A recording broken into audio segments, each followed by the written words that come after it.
Hi, I'm Kayla, and I'm going to be explaining the significant topics of Chapter 26, The Great West and the Agricultural Revolution. Let's start with expansion west. Tons of Americans began to move west due to many new economic opportunities. The government encouraged expansion, or migration west, with the Homestead Act.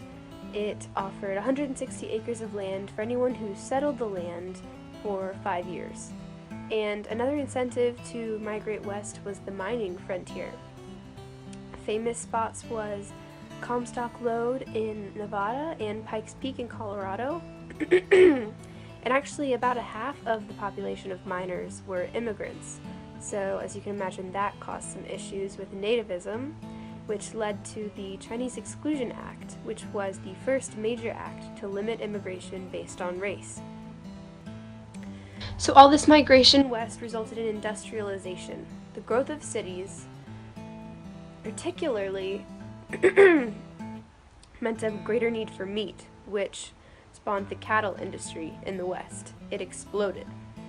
Millions of longhorns roamed the countryside, and trail drives were started, which required the help of cowboys to get the cattle moving. So that's where the legends of cowboys comes from. The cattle industry was hurt, unfortunately, due to unpredictable nature and overgrazing. So ranchers used scientific techniques to feed the cattle. And regular farmers and ranchers also struggled with nature, lack of wood, locusts, and more. So all these problems, people needed to fix them, which led to the agricultural revolution. Some of the inventions were the steel plow by John Deere and barbed wire by Joseph Glidden. The group that was most hurt by westward migration was the Native Americans. They were usually nomadic and very reliant on the buffalo and horses, but industrialization and westward migration of Americans threatened their way of life, specifically the Transcontinental Railroad. The Transcontinental Railroad caused the destruction of buffalo and increased the amount of people moving west, which just led to more conflict. Another thing that upset Native Americans was the Fort Laramie Treaty, which said that Native Americans would have to live on reservations, so they would be removed from their lands. So both of these things led to conflict, known as the Indian Wars. The tactic Native Americans used was guerrilla warfare, which meant a lot of atrocities were being committed. Famous battles to know about, but they're really just massacres. The Sand Creek Massacre, where 300 Cheyenne men and women were killed. And the retaliation of the Sand Creek Massacre was the Bozeman Trail Massacre. There's also the Sioux Wars to know about, which were caused by when Indians were forced to go live in Black Hills, Dakota, but then gold was discovered there in Dakota, so a lot of settlers moved in, and that created a lot of conflict between the Sioux tribes and the settlers.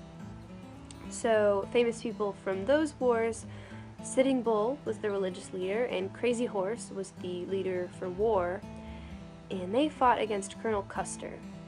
Another famous person was Chief Joseph. He was the leader of the Nez Perce Indians, and he surrendered. He famously said, "Men are dead, women and children are starving, we will fight no more."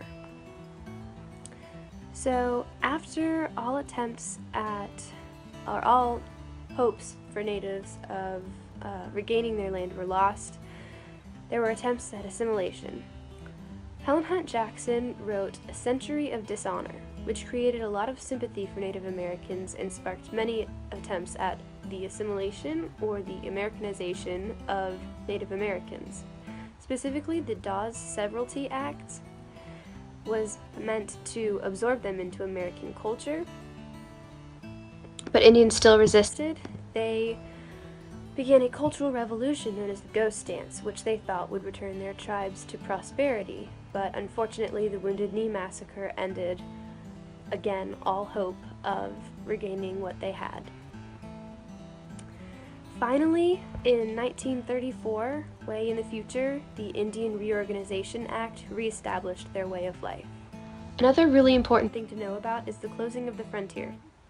Frederick Jackson Turner wrote Significance of the Frontier on American History. So what he did was he looked at a census from 1890, and he looked for the frontier line, but he couldn't find one. So he said the frontier was closed. Other things he said about the frontier, he said that it had shaped American character, and that it was a place of economic and social mobility, and there were no class divisions. He said it was a safety valve. So basically, when times were tough in the East, people could just go west, and they could make a new life for themselves. It was safety there. One thing that he did not recognize in his writing, though, was the mixing pot of people. There were so many different types of people, and he really only focused on farmers, like white farmers. He didn't talk about women's accomplishments either. So a really cool thing that happened was women gained suffrage. Actually, Wyoming was the first state to give women suffrage, and that was because women were working on the homestead just like men were, so they were gaining respect, so they gained the vote first, before anyone in the East did. Another huge part of this chapter is the populist movement. So, farmers were having a really rough time. Farmers were struggling, and they were struggling due to corporate farming. They were just being controlled by corporate farming, and they were dependent on the railroads. Their crop prices were falling, but costs for the farmers were rising due to tariffs, taxes, and unfair treatment of the railroad companies, by the railroad companies. So they came together, led by Oliver Kelly, and formed the Grange movement. And what the Grange movement wanted, what the Grangers wanted, was government regulation and ownership of business. So they got the Granger laws. So that's Munn versus Illinois and the Wabash case. And both of those helped determine what states could and could not regulate. And the Wabash case actually led to the Interstate Commerce Act. Next came the Farmers Alliance. It was very exclusive, that was its issue. And so the Farmers Alliance did not let colored people join and did not let tenant farmers join. So that didn't work very well, so that led to the Populist Party. And the Populist Party, people got together, farmers got together, and they came up with the Omaha Platform. And so the Omaha Platform was everything they wanted to achieve. And so that included the direct election of senators, initiative, which is when the people can start legislation, referendum, which is when people vote on prepared bills, and recall, which is when people can get rid of an elected official during the active term. They also wanted free coinage of silver, or the elimination of the gold standard. They wanted a graduated income tax. They wanted public ownership of railroads, and they wanted an 8-hour workday. One revolutionary thing that the populist movement did was it attacked laissez-faire capitalism. But sadly, the Panic of 1893 made things worse for farmers, and then Coxey's army, which was a bunch of unemployed people, they marched on Washington and demanded jobs, but the government shut that down, and unfortunately President Cleveland largely ignored the whole ordeal during his presidency, and that really angered populists. But we will see the populist movement turn into the progressive movement later on, and reforms do start happening. But as for this time period, the populist movement started to decline after the election of 1896. So the election of 1896 was between William Jennings Bryan and William McKinley. Bryan was supported by populists and Democrats, and McKinley was supported by Republicans. And Bryan supported free coinage of silver and gold, and McKinley supported the gold standard.